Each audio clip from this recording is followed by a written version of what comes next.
What is up, everybody? Welcome back into another episode of Tide Talk Live. Stacey Blackwood, joined again, like always, by my buddy Jake Thomas. Jake, how you doing tonight? It's good to be on this side of the again. Jimmy Stein did a great job the other day in that interview. Thank him for coming on. Y'all did a great job the other day, but it's good to be back and right here with you, Stacey. So good to be back with you. Yeah, glad to have you back, man. Enjoyed the conversation with Jimmy Mhm. yesterday, but it's good to have my partner in crime back with me. Jake, we're going to be talking about the transfer portal and how it's kind of affected Alabama this offseason. Well, not technically the offseason yet, but the wide receivers that have went into the portal, Jake, there's been several. That position group is going to look completely different in 2023. So I just thought it would kind of be a good opportunity to talk about some of the people who have entered the portal Mhm. from Alabama and kind of what that means for the guys that are left on the roster. So we'll talk about that in just a minute, and also we'll touch on the passing of Mike Leach and kind of our thoughts on what Mike Leach meant to kind of the SEC and college football and really the sports world as a whole. We'll do that towards the end of the show. Jake, we're recording this here on Tuesday night. Alabama's got a matchup with Memphis in basketball here in just a little bit.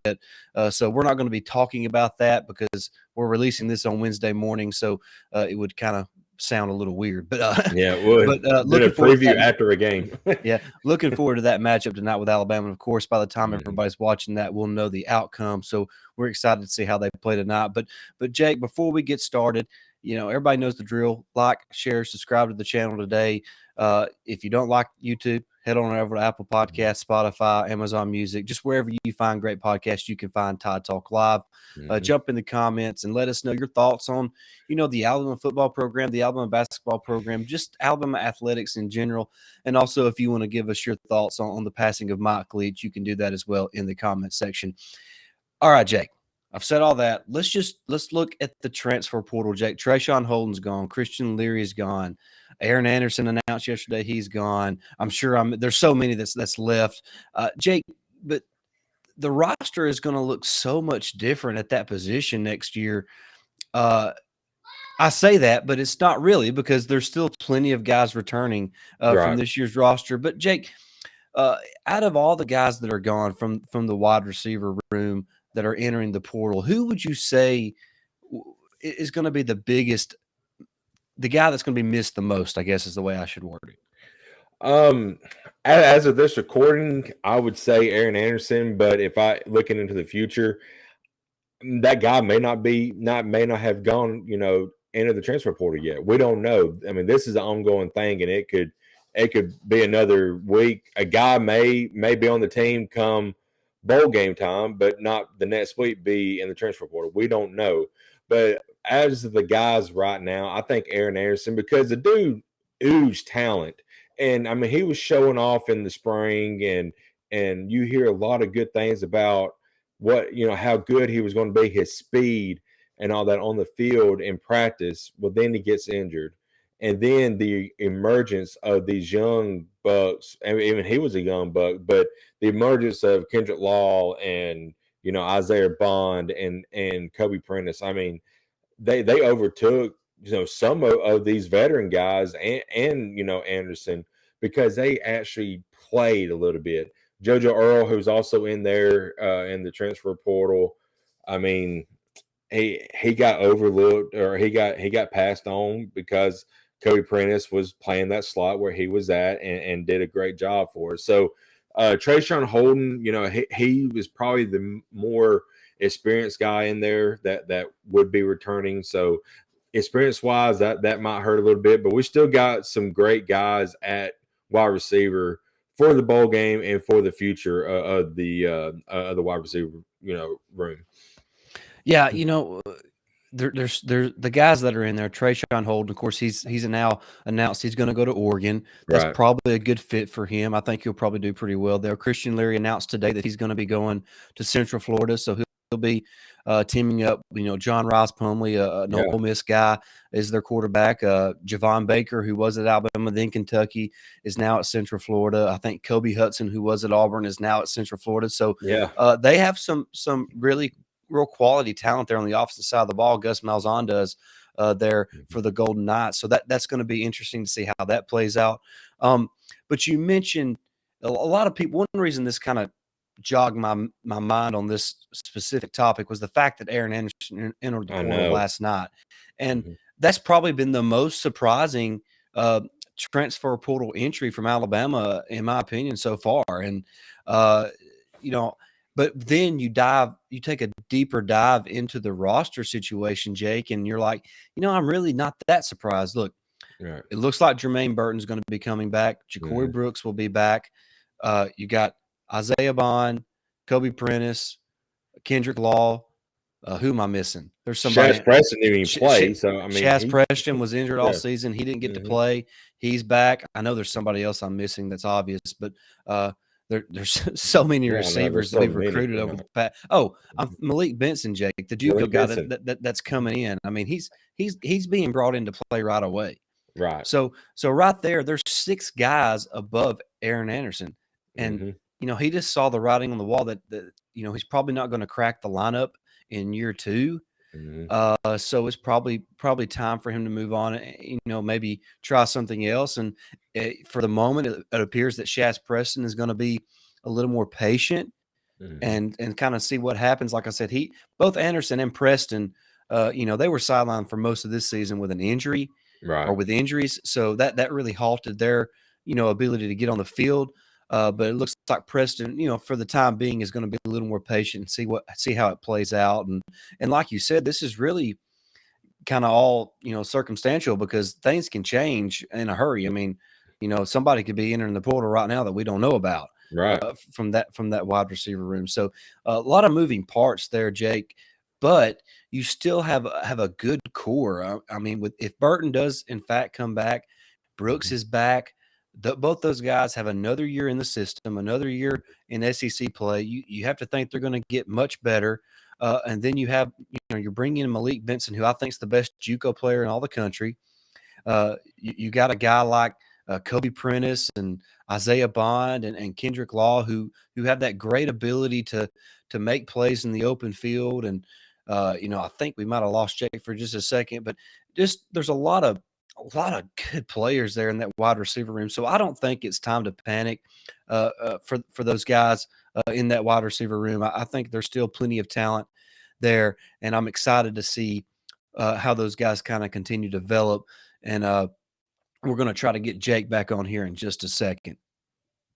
All right, so we got Jake back after his internet fiasco there for a second, but it's not a good show without some internet issues. So, Jake, before you cut out, we were just kind of wrapping up our discussion on the wide receiver room and how the transfer portal has kind of affected that.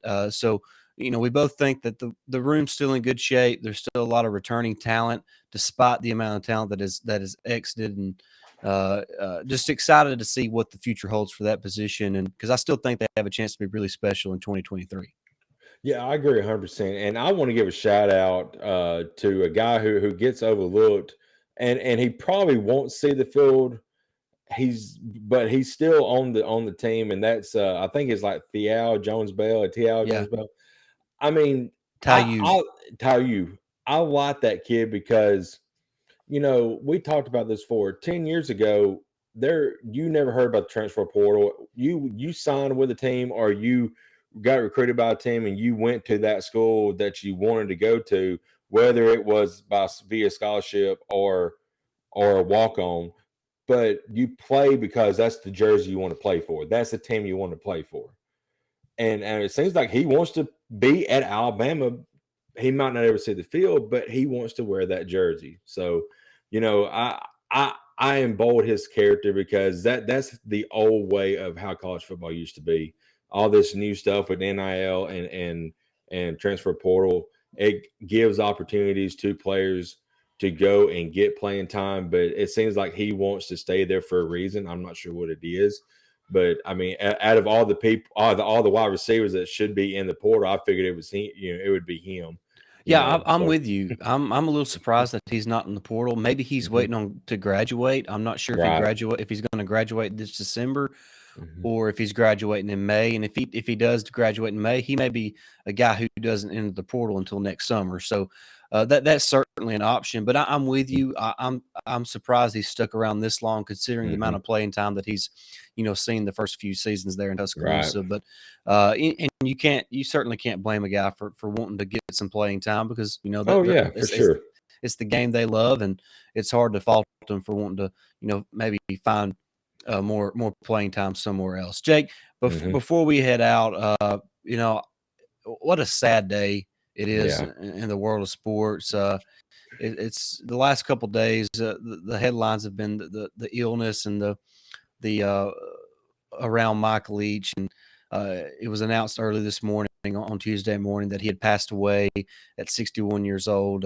Jake, just for a couple minutes, just talk about your memories of Mike Leach, and the impact that he's kind of had on everybody that's ever seen him on the sideline, or listened to a press conference or anything like that. Just give us your thoughts on Coach Leach.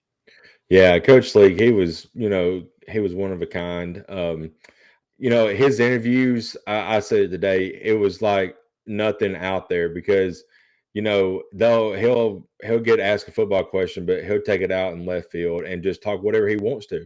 And that's the kind of guy he was. I remember very vividly this year, I think it was against the Auburn game, some of his wide receivers was not catching the balls at all. And he just went over there and just took all the chairs up on the wide receiver side and just folded them down.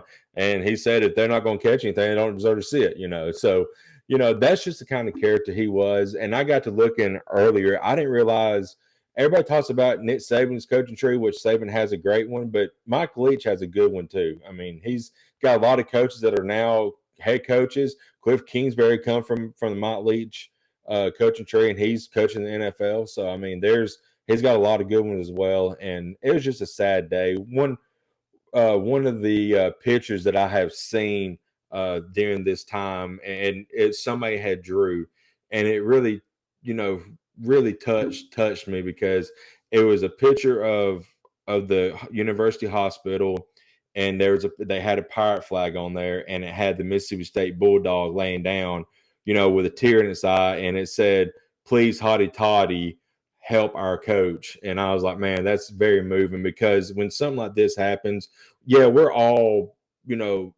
enemies on the field and all that, but at the end of the day, we're Bulldog Nation tonight and moving forward, and until, at least till the bowl game, and we're going to support them, and then it's back to business. But right now, we're Bulldog Nation, from Alabama fans to Ole Miss fans, Florida fans, all across the nation. Yeah, no doubt. Just Leach had a way with just making you feel like, or making you realize that the game he coached, and the game that we enjoy to watch and love to watch, and Mm-hmm. dissect and get mad about, is just a Yeah, game, Jake. it's a game. He had a way with just making you feel more relaxed, and I don't ever remember listening to the guy talk where he didn't make me at least smile.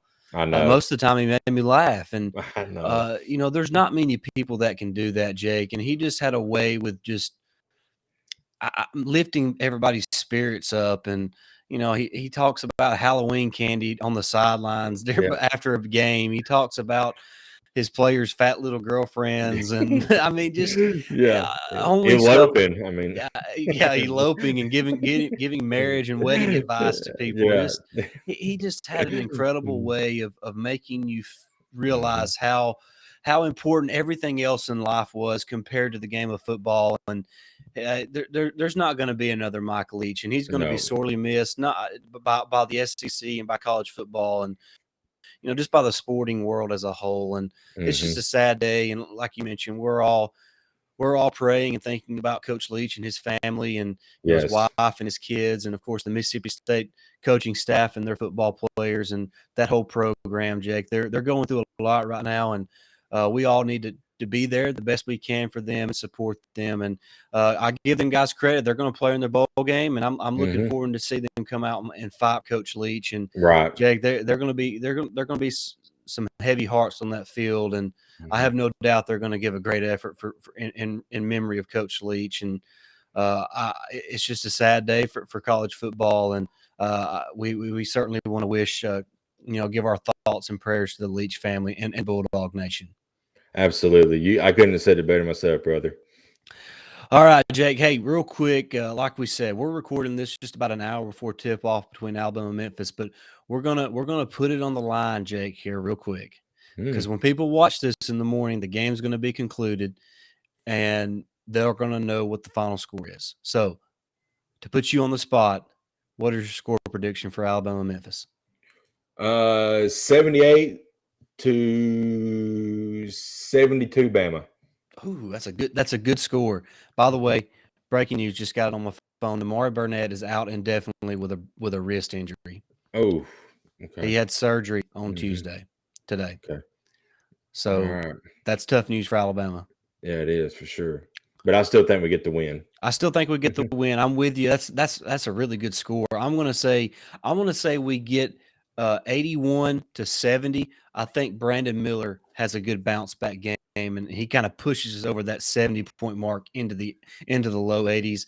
But Alabama gets the win and moves to what? Would it be 9-1, 10-1? 10-1, 9-1, somewhere in there. Yeah, it's incredible run they're on right now. Really, really good. Yeah, for sure. All right. Hey, remember, guys, we have a new partnership with the show, BetUS. There is a link in the description of either on YouTube or wherever you listen to us on a podcast. You can find the link in the description below.